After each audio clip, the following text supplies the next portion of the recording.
నా పాయింట్ ఏంటంటే, ఏమయ్యా బాగు చేసావు, స్వస్థపరిచావు, పాపం నువ్వే పోయి కనపడితే బాగుండు కదా. నో, టచ్ చేశాడు, తాకాడు, సంఖ్యలో చుట్టుముట్టినాయి. ఇప్పుడు యేసయ్య ఏమంటాడు తెలుసా? వాడే తెంచుకొని రావాలంటాడు.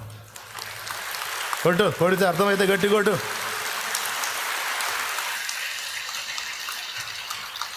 నేను చేయాల్సింది నేను చేశా. వానికి లైఫ్నిచ్చా, వానికి జీవితాన్నిచ్చా, జీవాన్నిచ్చా, బాగు చేశా. ఇప్పుడు ఏ సంఖ్యలు వస్తాయో నాకు తెలుసు, వాడిని ఎవరు ఆపుతారో తెలుసు, ఎట్లా బ్రేక్ కొడతారో తెలుసు. ఆ సంఖ్యలన్నీ వాడే తెంచుకొని తెగబడి రావాలి. తానే నన్ను వెతకాలి. నేను వెతుకుతూ వెళ్ళి టచ్ చేశా కదా, ఇప్పుడు తానే అన్ని తెంచుకొని రావాలి. ఇది వానికి టెస్ట్. అరే పెద్ద జనసమూహం అయిపోయింది అక్కడ. ఏందంటే గుడ్డోడి కళ్ళు వచ్చినాయి. హాట్ న్యూస్ ఓకే, కానీ స్వస్థపరిచినోడు నచ్చడు. అదొక్కటి వాళ్ళకి తలకాయ నొప్పి అయిపోయింది. ఎవరంటే యేసు బాగు చేశాడు అనొద్దంటారు వాళ్ళు. పాపం బిడ్డలు ఎంత అల్లాడిపోయారు. కళ్ళు వచ్చినాయి, మేము కూడా పార్టీ చేస్తాం, పండగ చేస్తాం. నీ కళ్ళు వచ్చినాయి, నీ కళ్ళు రావటం మాకు ఆనందమే, కానీ ఆ యేసు ఇచ్చాడని చెప్పవాక అక్కడ మండుతుంది మాకు. అది ఇచ్చింది ఆయనేరా నాయన, మరి ఇంకేమని చెప్పాలి? నేను బాగుపడ్డది అక్కడే, నా కళ్ళు వెలిగించబడ్డది అక్కడే, నేను స్వస్థత పొందింది అక్కడే, నేను ఒక మనిషిగా మారింది అక్కడే, నా ప్రవర్తన మారిపోయింది అక్కడే, నా జీవితం దిద్దబడ్డది అక్కడే. మనిషి యొక్క నైతిక విలువలు, నీతి ప్రవర్తన అనేది నేర్చుకుంది యేసు దగ్గరే. నా జీవితాన్ని ఎలా వెలిగించింది యేసు, ఆయన కాదంటావేంటి? ఆయనే అంటాడు. వీడు అంత ఊరికట్టం తిరిగాడు. మళ్ళీ అంటారు, ఇదిగో అబ్బాయి దేవుణ్ణి మయంపరచు, మనిషిని కాదు దేవుణ్ణి మయంపరచు. మనిషిని కాదు దేవుని మయంపరచు అంటే అర్థం తెలుసు. యేసు అనవాకు, యేసు ఒక మనిషి, దేవుడిచ్చాడను వదిలేస్తా అంటాను. నేను ఎందుకంటాను? దేవుడే యేసులో ఉన్నాడు, యేసే దేవుడు, దేవుడే యేసు నా కళ్ళు తెరిచాడు అంటాడు. వీళ్ళు ఎట్లన్నా చేసా యేసును కట్ చేయాలని వీడు ఎట్లన్నా చేసా యేసును లింక్ చేసి వీడు మామూలు లేదా ఫైటింగ్. ఇంటికి పోయినా చూసుకోండి, యోహాను సువార్త 9వ అధ్యాయం. దేవునికి స్తోత్రం, హల్లెలూయా. 4వసారి ఇంకొకటి వచ్చి అడిగాడు. నేను అతను అడుగుతున్నాను, మళ్ళీ మొట్టమొదటి నుంచి చెప్పాలి, ఏం జరిగింది చెప్పు అంటాడు. ఏంది ఇన్నిసార్లు అడిగారు, కంపెనీస్ మీరు కూడా మారుతారు ఏందన్నాడు. మీకేంది ఇంత భారం కలిగింది, మీరు కూడా వస్తారా నాతో? ఎవర్రా? నీలాంటి పాపాత్ములు పోతారు అక్కడికి, మేము ఎందుకు వస్తాం? నేను పరిశుద్ధులు అయితే మరి పరిశుద్ధులు నన్ను వదిలిపెట్టండి రా. అస్సలు మామూలుగా ఉండదు. నేను ఎన్నిసార్లు చదివాను అన్నిసార్లు. యోసేపు స్టోరీ చూస్తేనేమో ఏడుస్తా, యోహాను 9 చూస్తేనేమో నవ్వుకుంటా. ఎందుకంటే అసలు ఒక్కడే ఊరు మొత్తం తలకిందులు చేశాడు. వాళ్ళ అమ్మ నాన్న పిలిపించారు, వాళ్ళు వచ్చారు. గుడ్డివాడిగా మీకు పుట్టిన కొడుకు మీ అబ్బాయి ఈడేనా అంటే మావాడేనా? ఈడే మా అబ్బాయి, మేం కన్నోడే అని వాళ్ళు చూడు. అబ్బాయి మావాడే కానీ వాడి కళ్ళు ఎట్టు వచ్చినాయి మాకు తెలియదు. వాళ్ళు చూడు, అసలు వాడు మావాడే కానీ వాడి కళ్ళు ఎట్టు వచ్చినాయి మాకు మాత్రం తెలియదు. మమ్మల్ని అడగొద్దు, వాడు పెద్దవాడు ఎవరిని అడగండి అన్న. వాళ్ళకి తెలుసు యేసు ప్రభు అంటే వీళ్ళకి నచ్చదు, యేసు ప్రభు అంటే ఈ గుంపు అస్సలు పడదు, యేసు ప్రభు అంటే వీళ్ళు వేస్తారు కాబట్టి మాకు తెలియదు అన్నారు. వీళ్ళు తెలివిగా వాడికి మండిపోయింది. మా అమ్మ మా నాన్నకు కూడా కృతజ్ఞత లేదు. నా కళ్ళు లేనివాడిని కళ్ళు ఇచ్చాడు యేసు ప్రభు అని అవసరమైతే నా పక్షంగా నిలిచి, యేసయ్యా మా అబ్బాయి కళ్ళు తెరిచాడంటయ్యా, వాడు చెబుతున్నాడు కదా అనాల్సింది పోయి ఇల్లు సాక్ష్యం సైలెంట్ అయింది. ఏంది ఏడిచారు, సాక్ష్యం ఆపితే ఆపారు, నేను ఆగుతాను అయింది. వాడు మాత్రం గట్టి కూర్చున్నాడు. యేసే నా కళ్ళు తెరిచింది. దేవుడు పాపల మనవి ఆలకించడు. ఆయన పాప అని మీరు అంటున్నారు, పాప అయితే ఆయన ప్రార్థన, ఆయన మనవి, ఆయన స్వస్థత ఎలా వచ్చింది? ఆయన తాకి నన్ను బాగు చేశాడు. పెద్దలారా తీర్పు ప్రకటించడాయా, ఇదే తీర్పు. ఇంత చెప్పినా ఈ మూర్ఖుడు వినకుండా యేసే నా కళ్ళు తెరిచాడని యేసునే మయంపరుస్తున్నాడు, కానీ ఈ మూర్ఖుడు దేవుని మయంపరచట్లా. ఏంటి? అతను ఒక మూర్ఖుడు, అతన్ని ఘనపరిచే ఇతను ఒక మూర్ఖుడు గనుక ఇతడు యేసుని ఘనపరిచినందున, దేవుని మహిమపరిచినందున ఇతన్ని ఈ ఊరు నుండి వెళ్ళేస్తున్నాం. ఎవడైనా ఇతనికి హెల్ప్ చేసినా, మాట్లాడినా, ఇతని వ్యవహారాలకి వెళ్ళినా వాడిని కూడా వెళ్ళేస్తాం. ఇది ఈ ఊరి కట్టడ శాసనం అని పెట్టి మొత్తం కలిసి వెళ్ళేశారు. వెలేశారన్న సంగతి తెలుసుకొని అప్పుడు వచ్చాడు యేసయ్య వాని దగ్గరికి.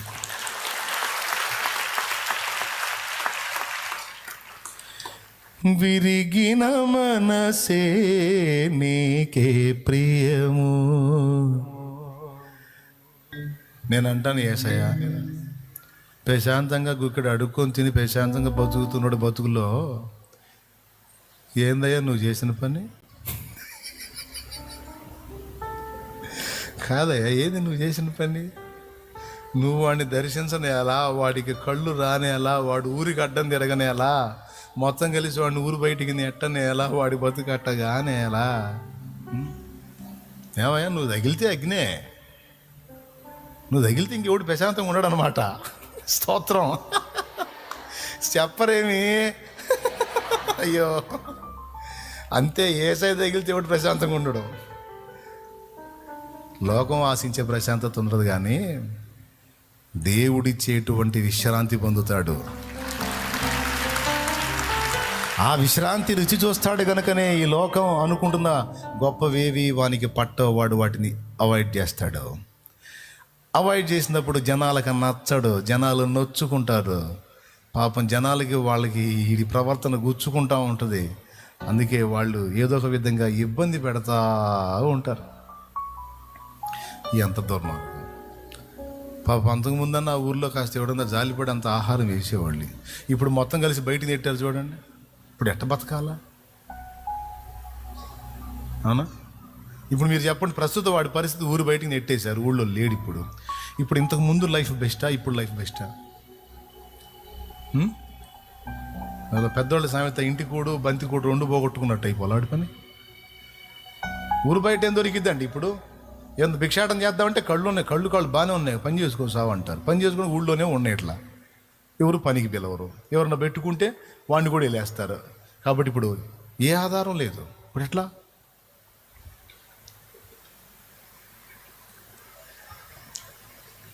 ఇదంతా యేసయ్య ఆయన దర్శించబట్టేగా. అట్లాగే మీరు కూడా ఒకసారి వెనక్కి తిరిగి చూసుకొని ఏం చేద్దాం, ఈ పరిస్థితి ఎందుకు వచ్చింది? ఇందుకేగా నేను అంటాను, నీ బొందకే కానీ. అట్లా ఎవడన్నా సనుక్కొని కొనుక్కుంటే వానికి ఇదే మాట. అందుకేగా ఆయన దగ్గర బాబట్టేగా, ఆయన మన బ్రతులు రాబట్టేగా, ఇందుకే నీ బొందకేగా. పిచ్చి మొహమా. ఎన్ని ఊళ్ళైతే ఒక యేసుతో సమానం అవుతాయి? ఎంత బంధువులైతే ఒక యేసుతో సమానం అవుతారు? ఎంత చుట్టాలు పక్కాలైతే ఒక యేసుతో ఈక్వల్ అవుతారు? ఎన్ని అధికారాలైతే ఒక యేసుతో సమానం అవుతాయి? ఎన్ని ఆస్తులైతే ఒక యేసుతో సమానం అవుతాయి? ఎంతమంది ఆత్మీయులైతే యేసుతో సమానం అవుతారు? అవుతారా? యేసయ్యతో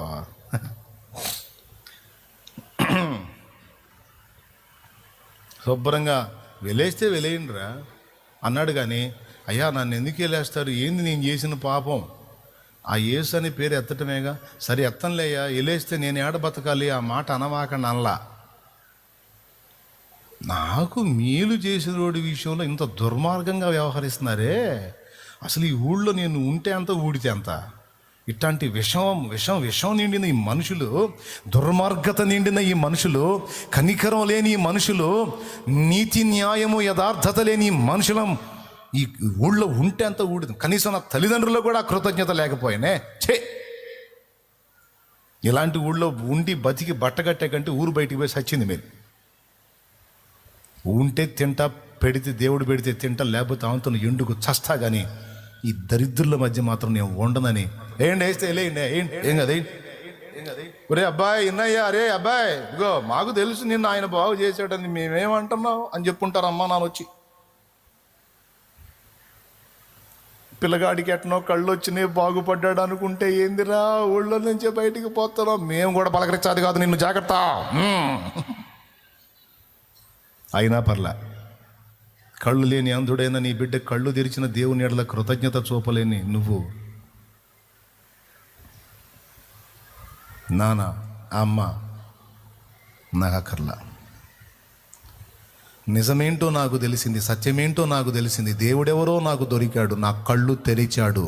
నేను ఇక ఆయననే నిదానించి చూస్తున్నాను. ఇక ఏది నాకు లక్ష్యము లేదు. మొత్తాన్ని వదిలిపెట్టుకొని బయటకు వచ్చేసాడు. ఇప్పుడు విరిగిపోయాడు.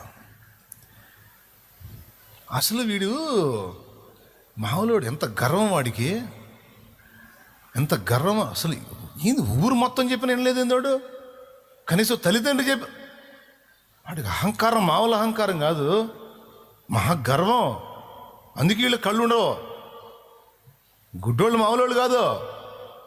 అమ్మ వాళ్ళ కళ్ళుంటే మామూలుగా ఉంటుందా అని ఇట్లాంటి మాటలు ఎన్ని మాటలు మాట్లాడారు. వాళ్ళ లెక్కలో, తల్లిదండ్రుల లెక్కలో, సమాజం లెక్కలో అతడు ఒక అహంకారి, గర్వహృదయుడు, కఠినుడు. కానీ దేవుని విషయంలో అహంకారా, గర్వహృదయుడా? నో, వినయము గలవాడు, దీనుడు, నీతి కొరకు ఆకలిగొన్న దీనుడు, యేసు కొరకు దీనుడు. వాళ్ళు కఠినుడు, దుర్మార్గుడు, గర్వహృదయుడని వెళ్ళేస్తే ఇంతమంది చెప్పినా వెళ్ళలేదే వీడు. ఎందుకు వింటాను? మీరు చెప్తుంది న్యాయం కాదు, నేను వినను. ఆయన న్యాయవంతుడు. నేను ఆయనకి వినయం చూపుతా, నేను ఆయనకి లోబడతా, నేను ఆయన ఎదుట దీనంగా ప్రవర్తిస్తా, నేను ఆయన ముందు దీనుడనై ఉంటాను. నా దీనత్వం, దేవుని ఎదుట నా దీనత్వం మీకు గర్వంగా కనపడుతుందా? అరే గుడ్డోళ్ళు మీరురా, నేను కాదు. దేవుని ఎదుట నా వినయం, దేవుని ఎదుట నా దీనత్వం మీకు అహంకారంగా, గర్వంగా, మూర్ఖత్వంగా, కాఠిన్యంగా కనపడుతుందా? అంతేరా బాబు, మీ కళ్ళు లేవుగా, తారుమారు కనపడతాయి అన్నీ. నేనేమై ఉన్నానో నా ప్రభువుకు తెలుసు. విరిగే నా మనసు వసింప రావా, వసింపారావా.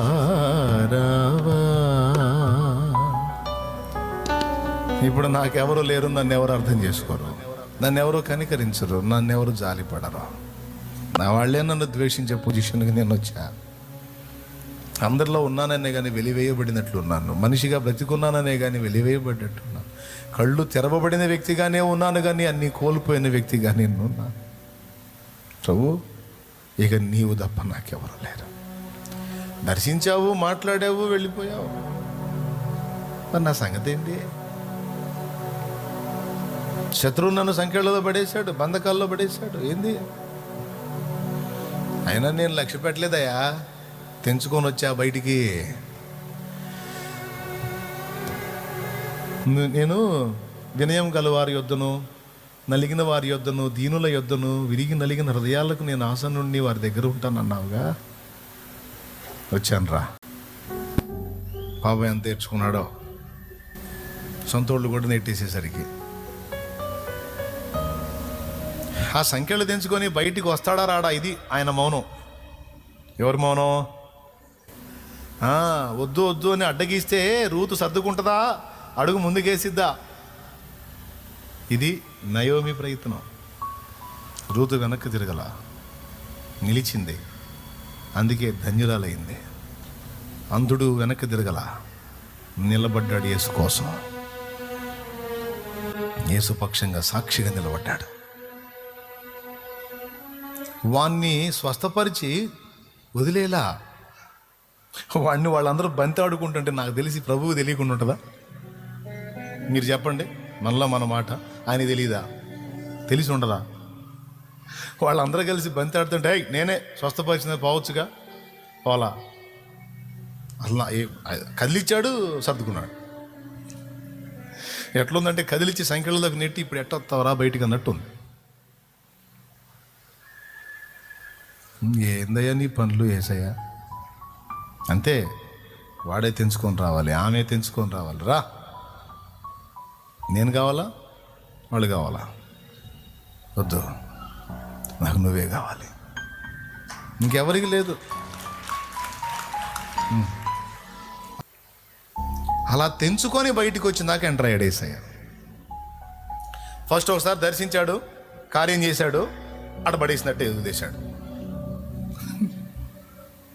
జక్కయ్య దగ్గర కూడా అంతే, కదిలిస్తాడు, మౌనంగా ఉంటాడు. కొన్నిసార్లు నవ్వొచ్చుదండి ఆయన కార్యాలు. ఇప్పుడు అంతమంది గుంపు వెనక నడుస్తుంటే వాళ్ళందరిని వదిలిపెట్టి చెట్టు మీద ఎక్కి చూస్తున్నాడు. జక్కయ్య దా ఈరోజు నీట్గా వచ్చా అన్నాడు. వెనకుండే వాళ్ళకి మండిపోదు? మేము అసలుకే పరిశుద్ధులము, పరిసయ్యులము, మాలాంటి భక్తిపరులు లేడని వాళ్ళంతా మెలికలు తిరుగుతుంటే ఊరు మొత్తం కలిసి రోసేసినోడు జక్కయ్య.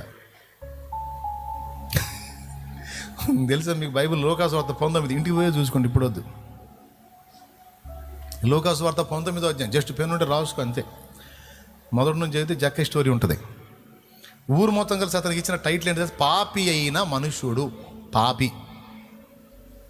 జక్కయ్య అలాంత దూరం వసూలు కోసంటే అది వడుతున్నాడు. పాపి, పాపాత్ముడు వస్తున్నాడు రా, వాడు కఠిన హృదయుడు, పాపి. ఊరు మొత్తం రోసేస్తే ఆ జక్కయ్య చెట్టు ఎక్కి చూస్తున్నాడు, యేసు ప్రభు ఎవరో చూద్దాం ఎట్టుంటాడో అని. మరి ఆయన చుట్టూ జనాలు ఉన్నారు, వాళ్ళంతా పొడుగ్గా ఉన్నారు. జక్కయ్య కొంచెం పొట్టిగా ఉంటాడు. ఎట్లన్నా సందు చేసుకున్న ఏసే రూపాన్ని చూద్దామంటే వాళ్ళు చూడండి, ఇట్లా నీకెందుకురా పాపి అని అడ్డం తగులుతున్నారు. ఎరా మీరు అడ్డు తగిలితే నేను చూడలేనా? నేను పొట్టుండే కానీ బుర్రలేనుండి కాదురా, ఎట్ట చూడాలో నాకు తెలుసు అని పరిగెత్తుకుంటా ఒక మేడి చెట్టు ఎక్కి, ఏసై వచ్చే త్రోవ పక్కన మేడి చెట్టు ఒకటి ఉంటే ఆ చెట్టు ఎక్కి కూర్చున్నాడు. పైన కూర్చున్నాడు, కూర్చొని చూస్తున్నాడు. ఇక యేసు ప్రభు బాగున్నాడు. నిజంగా ఈయన గురించి చాలా బాగా చెప్పారు, అందుకు తగ్గట్టే ఉన్నాడు అని ఏదో ఆయన ఫీలింగ్స్. ఆయన ఏదో జక్కయ్య చూస్తున్నాడు, ఆయన ఏమనుకుంటున్నాడు, అడుగుపోయినాక అడుగుతా, ఇంకేమనుకున్నావు జక్కయ్య నువ్వు అని అడుగుపోయినాడు. ఆడికి వారు మొత్తం ఆడున్నారు. మనం వెళ్తాం కదా, వెళ్ళినప్పుడు మనం ఆయనతో కూడా ఇంటర్వ్యూ పెట్టుకుందాం. అవసరమైతే మన అందరం కూర్చొని మాట్లాడిద్దాం, ఆయన చేత మైక్ ఇచ్చి మాట్లాడిద్దాం అక్కడ. దేవునికి స్తోత్రం. ఇక్కడికైతే ఇప్పుడు కుదరదు.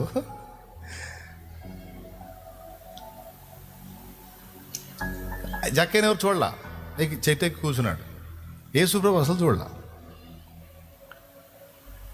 నడుచుకుంటూ వస్తున్నాడు. కరెక్ట్గా చెట్టు కాడికి వచ్చి సడన్గా ఆగాడు. ఎందుకు ఆగాడా అని చుట్టూ చూసుకుంటున్నారు. అది పైకి చూశాడు. దేవునికి స్తోత్రం కలుగునుగా. హల్లెలూయా. మేలాడు నా ప్రభువా. వచ్చి అంటాడు చెట్టు కింద ఆగి, జక్కయ్య ఈ ఊరికి ఎందుకు వచ్చాను అనుకున్నా? ఎవరింటికి వచ్చాను తెలుసా? నీ ఇంటికే జక్కయ్య, నీకోసమే వచ్చాను. నా ఇంటిగా? నా ఇంటిగా? నా కోసం ఎంతమంది పరిశుద్ధులు, నీతిమంతులు, గొప్పోళ్ళు, మంచోళ్ళు, నేను పాపాత్ముని, ఊరి మొత్తానికి అసహ్యుణ్ణి. నా ఇంటికి నువ్వు రాటు, నన్ను దర్శించడం ఏంటి?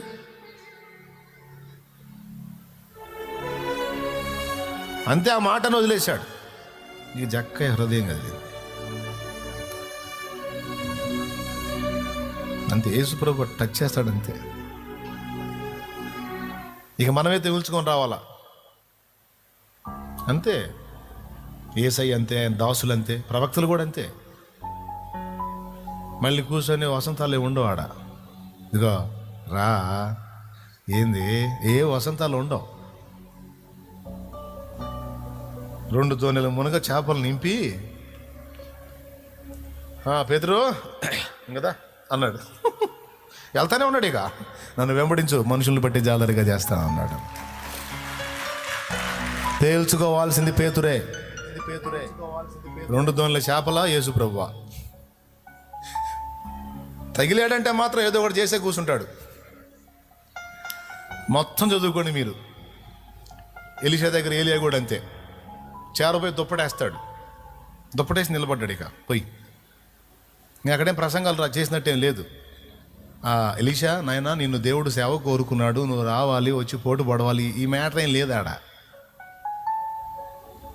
12 అరకల చేత దున్నిస్తూ 12వ అరక తను దున్నుతూ వ్యవసాయం చేసుకుంటున్న ఎలీషా దగ్గరికి చేరబోయి తన భుజం మీద ఉన్న గొంగళి దుప్పటి తీసి అతని చేరబోయి అతని మీద విసిరి పక్కకు పోయి కూర్చున్నాడు చెట్టు కింద.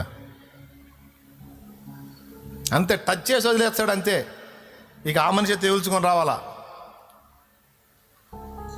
చెప్పు నీ సంగతి ఏందంటాడు అంతే. తెవిల్చేశాడు వెంటనే ఎలీషా.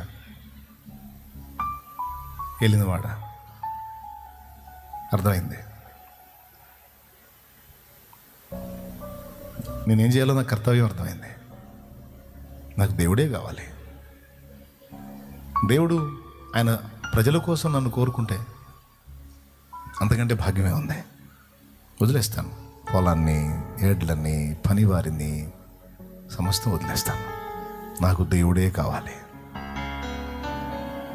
అయితే ఒక్కటి, నా తల్లిదండ్రుల్ని ముద్దాడుతాను.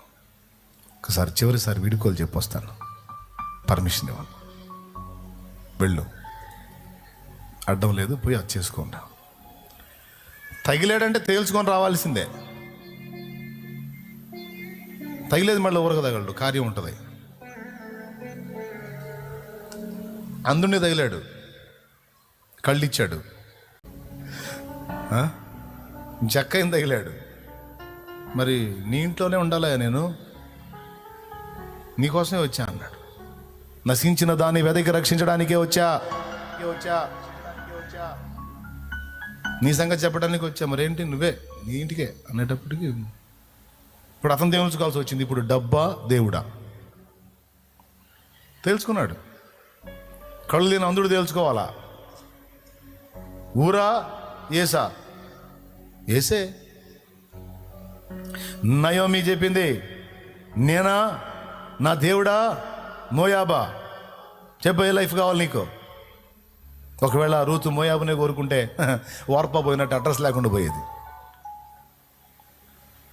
కానీ ఆశ్చర్యం చూడు, ఇప్పుడు రూత్ అడ్రస్ మన బైబిల్లోకి వచ్చింది. రూత్ అడ్రస్ కోట్ల మంది ప్రజలకు వచ్చేసింది, తరతరాలకు వచ్చింది. యేసు పేరు వచ్చిన కాడలో, ఆయన కూర్చున్న మ్యాటర్ వచ్చిన కాడలో రూతు టచ్ అయింది. ఒకవేళ నయోమిని విసర్జించి, దేవుడిని విసర్జించి, ఒకవేళ మోయాబే కావాలి, మోయాబులో పెళ్లి కొడుకే కావాలని పోతే ఓర్ప పోయినట్టు రూతు కూడా అడ్రస్ లేకుండా పోయేది. నాకు మోయాబొద్దు, నాకు లోకమొద్దు, నాకు దేవుడు కావాలి, దేవుని ప్రజలు కావాలి, పరిశుద్ధులు కావాలి, పరిశుద్ధుడైన దేవుడు కావాలి అని నయోమిని వెంబడించడానికి తనకు మనసు కుదుట చేసుకుంది. ఇప్పుడు తేల్చుకోవాల్సింది రూతే, తేల్చుకోవాల్సింది జక్కయే, తేల్చుకోవాల్సింది అంధుడే, తేల్చుకోవాల్సింది పేతురే. పేతురు చూడు మరి ఇంకా దారుణం. 2 దోణెల నిండా చేపలు ఇచ్చి, చేపలు కావాలని నేను కావాలని కూర్చున్నాడు. ఈయనోడి ఇయ్యకపోతే అది వేరు, ఇష్టివి 2 దోణెల నిండా చేపలు ఇచ్చివి, కనీసం అంత కూరను వండుకొని తిని రాని వద్దా? కాదయ్యా, 2 దోణెల నిండా ఇత్తివి, ఏమో నోరు ఊరతుండే చూస్తుంటే. డబ్బులు కనపడుతుంది వాటిలో, మంచి ఫ్రై కనపడుతుంది, కూర అన్నీ కనపడుతున్నాయి. మళ్ళీ నిలబడి అయ్యా నేనా, చేపలా నేనా? ఇప్పుడు తేల్చుకోవాల్సింది ఎవరు? ఎట్లా పెడతాడో చూడు. చేపలేం ఆకర్షిస్తుంటాయి. హలో బ్రదర్, ఫుల్ సౌండ్ అవుతావు. 2 దోణెలు నువ్వు సంవత్సరం పెట్టిన రావిన్ని ఒకేసారి 2 దోణెలు నిండా చేపలు. వీటిని అమ్ముకున్నావంటే మరో 2 దోణెలు, మరో 4 వలలు చూసుకో, పండగే మామూలుగా ఉండదు, ఒక రేంజ్కి వెళ్ళొచ్చు అని ఇక్కడ చేపలు మాట్లాడుతున్నాయి. స్తోత్రం. తేల్చుకోవాల్సింది పేతురే. నాకొద్దు, నాకు నువ్వు కావాలి అని అన్ని విషయములలో విరిగిపోయి, నాకు యేసు కావాలి అని ఎవరు అడిగేస్తారో వారి యొద్ద ఆయన నివాసం ఉంటాడట. అది విషయం. ఇక వారిని తానే నడిపిస్తాడు. ఇక వారిని ఆశీర్వాద కారణంగా ఆయనే చేసుకుంటాడు. ఇక వారిని ఆయనే చెక్కుకొని నిర్మాణం చేసుకొని ఒక అంతస్తుకి ఆయనే తెచ్చుకుంటాడు. అలా నిన్ను స్వీకరించేటప్పుడు నిన్ను టచ్ చేసి సంఖ్యలలోనికి నెట్టిన అనుభవం ఉంటుంది. అది అర్థం కాక జనం జుట్టు పీక్కుంటున్నారు. ఇప్పుడు సంఖ్యలు తెంచుకొని బయట పడతావో, ఆ సంఖ్యలలో కూర్చొని అక్కడే కూర్చొని నాకు అయ్యే కావాలనుకుంటావో నీ ఇష్టం. అగ్ని పరీక్ష రౌండ్ వేసిద్ది. మళ్ళీ స్పష్టంగా దేవుని కార్యం అనుభవిస్తావు. మళ్ళీ ఫస్ట్ అనుభవిస్తావు, తర్వాత అగ్ని పరీక్ష రౌండ్ పడిద్ది. వాళ్ళు క్లియర్గా అర్థం చేసుకొని మీకు అందిస్తున్నా. ఆయన నడిపింపులు కొద్దో గొప్ప తెలుసు కాబట్టి మీకు చెప్తున్నా. ఫస్ట్ టచ్ చేశాడు, సూపరు. ఎట్లుందంటే ఒక్కసారిగా నరకంలోంచి పరలోకానికి వచ్చినట్టుంది. ఏ సైడ్ టచ్ చేసినప్పుడు, దర్శించినప్పుడు, మొదటిసారి ఆయన పాదాల దగ్గరికి వెళ్ళినప్పుడు, ఆయన కలుసుకున్నప్పుడు, ఆహా నాదల్ క్షణికమైన సుఖాలనా, బలహీనతలనా, వ్యసనాలనా, యేసునా? చెప్పు, యేసు అని చెప్పు. ఆయనేనా? ఒక పూట కూటి కొరకు తన జైషత్వపు హక్కును అమ్మేసుకున్న ఏశావు లాంటి భ్రష్టులైనను వ్యభిచారి అయిన మీలో ఉండునేమో, జాగ్రత్తగా చూసుకోమన్నాడు ప్రభు. అల్పకాల పాప భోగాన్ని నాశించొద్దు, విసర్జించి ప్రభువును హత్తుకో. ఆయన చేత నీవు వెలిగించబడి అనేకులకు వెలుగుగా నియమించబడాలి. దేవుడు నిన్ను స్వస్థపరిచినట్లు ప్రార్థన చేస్తా. గతించిన కాలం వదిలేసేయి, ఇక క్రొత్త జీవితం దేవుడు ఇస్తాడు. జాగ్రత్తగా నడుచుకో. తలలు వంచి కళ్ళు మూసి, బలహీనత ఉన్న దగ్గర మీ చేతులు ఉంచండి. మీ పిల్లలకు ఒకవేళ బలహీనత ఉంటే వారి మీద ఉంచండి. మీ కుటుంబ సభ్యులకు బలహీనత ఉంటే వారి మీద చేయి ఉంచండి. నీకు మానసిక ఒత్తిళ్లున్న నెత్తి మీద చేయి ఉంచు. మీకు ఏ భాగంలో శోధన ఉందో అక్కడ చేయి ఉంచు. మిగిలిన వాళ్ళందరూ కూడా కళ్ళు మూసి ఏకీభవించండి. ప్రార్థన చేద్దాం. పరిశుద్ధ తండ్రి, నీ బిడ్డలందరి కొరకు కూడా విశ్వాసంతో ప్రార్థన చేస్తున్నా. స్తోత్రం. ఇక్కడ ఉన్నవాళ్ళు, లైవ్ ద్వారా అందుబాటులోకి వచ్చిన వారు, జూమ్లో కనపడుతున్నవారు, బిడ్డలందరూ ఎవరు ఏ శ్రమలో, బాధలో, సమస్యలో, వేదనలో, ఇరుకులో, ఇబ్బందిలో, కష్టంలో, రోగంలో, జబ్బులో, బలహీనతలో, ప్రయత్నాల్లో, విఫలతలో అల్లాడుతున్నారో, యేసు నామములో, యేసు క్రీస్తు యొక్క అధికారము కలిగిన, స్వస్థత కలిగిన, జీవము కలిగిన, ప్రభావము కలిగిన, మహిమ కలిగిన, అధికారము కలిగిన నామములో వారికి విడుదల గొప్ప విడుదల కలిగించు. వారు ఏ భాగంలో హస్తముంచిది వారి సమస్యను తెలుపుతున్నారో అక్కడ యేసు నామములో స్వస్థత కలుగునుగాక, బలహీనతలోంచి విడుదల కలుగునుగాక, శోధనలు తొలగునుగాక, సర్వ శరీరం ఆరోగ్యంతో నింపబడునుగాక, ఆ రిపోర్ట్స్ యేసు నామములో మారిపోవునుగాక. యేసు నామములో స్వస్థతను విడుదల చేస్తున్నాం, ఆరోగ్యమును విడుదల చేస్తున్నాం, నీ ప్రభావమును విడుదల చేస్తున్నాం. బిడ్డల్ని బాగు చేసినందుకు కృతజ్ఞతలు చెల్లిస్తున్నాం. విశ్వాసంతో వారు తెచ్చిన నూనె నీ శక్తితో నింపి వినియోగించి ప్రార్థించడం ద్వారా స్వస్థత చేకూర్చి ఎవరు రోగుల మీద రాసి ప్రార్థిస్తారో వారు బాగుపడాలి. ప్రభువా, దయ్యములను వెళ్ళగొట్టండి. మాంత్రిక శక్తుల ప్రయోగం వారి మీద నుండి తొలగి యేసు నామములది నిర్మూలమగునుగాక. ఆ కీడు తలపెట్టిన వాడే దాన్ని దెబ్బతిని మార్పు చెందునుగాక. కృప చూపండి. కృతజ్ఞతలు చెల్లిస్తూ మా బిడ్డలు, చిన్నలు, పెద్దలు, వృద్ధులు, స్త్రీలు, పురుషులు, యవనులు బిడ్డలను దర్శించి బాగు చేయండి. క్యాన్సర్, టీబీ, HIV పాజిటివ్, ఇతరాతర జబ్బులు, గుండె జబ్బులు, మెదడు జబ్బులు, నరాల జబ్బులు, కాళ్ళు, చేతులు, మోకాళ్ళ జబ్బులు, నోటి జబ్బులు, పంటి జబ్బులు, కంటి జబ్బులు, చెవి జబ్బులు, రక్తంలో ఉన్నటువంటి బలహీనత, రక్తహీనత, గ్యాస్ట్రిక్ సమస్య, షుగరు, బీపీ, పెరాలసిస్, బలహీనత, బ్రెయిన్లో ట్యూమర్లో, గర్భసంచి క్యాన్సర్లు, గర్భసంచిలో సమస్యలు, లంగ్ క్యాన్సరు, ఊపిరితిత్తుల క్యాన్సర్ అయ్యా స్వస్థపరచు. థైరాయిడ్ క్యాన్సర్, బ్లడ్ క్యాన్సర్ స్వస్థపరచు. 2 కిడ్నీలను బాగు చేయి. కిడ్నీల బలహీనత బాధపడుతున్నారు, స్వస్థత కలగాలి. సర్వ శరీరం ఆరోగ్యంతో నింపబడాలి అయ్యా. ఆ రిపోర్ట్స్ మారిపోయి ఆ సాక్ష్యాలతో రావాలి నీ సన్నిధికి. అన్ని జనుల్లో నీ నామం మయంపరచబడాలి. సంఘముగా మేము ఏకమై ప్రార్థన చేస్తున్నాం. గొప్ప అద్భుతములు జరిగించు, స్వస్థతలు జరిగించు. నీ నామం మహిమ కొరకు అయ్యా, వాక్యం స్థిరపరచడం కొరకు నీ బిడ్డల్ని ముట్టండి, మమ్మల్ని ముట్టండి, బాగు చేయండి, నీ కొరకు బలపరచండి, మమ్మల్ని అభిషేకించండి పరిశుద్ధాత్మతో.